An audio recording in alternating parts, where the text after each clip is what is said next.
परम सम्मानित भारतवर्षक मैथिल श्रोतागण, सरस इंटरटेनमेंट अपनेक समक्ष पुनः एकटा नव सरस्वती वंदना के एल्बम लऽ कऽ उपस्थित छथि, जकर नाम थिक वीणा वादनी, जाहिमे अपन सुमधुर आवाज सँ सजौने छथि मिथिलांचल के चर्चित परिचित आवाज अर्चना कृष्ण झा जी, आ गीत के अपना कलम सँ सजौने छथि मिथिलांचल के जनमन में बसल गीतकार आदरणीय श्री श्याम बिहारी राय सरस जी, आ संगीत सँ झमकौने छथि श्री राजेश दत्त जी।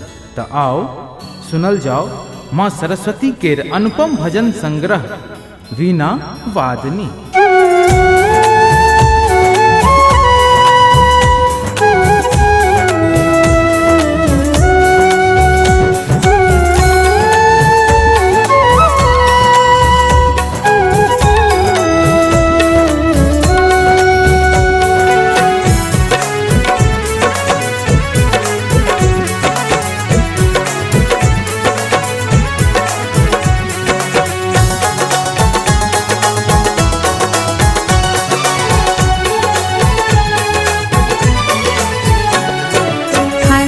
सवारी उजर साड़ी तो भी रहल वीणा कर में, सरस्वती महारानी बैसली लाल कमल आसन पर में।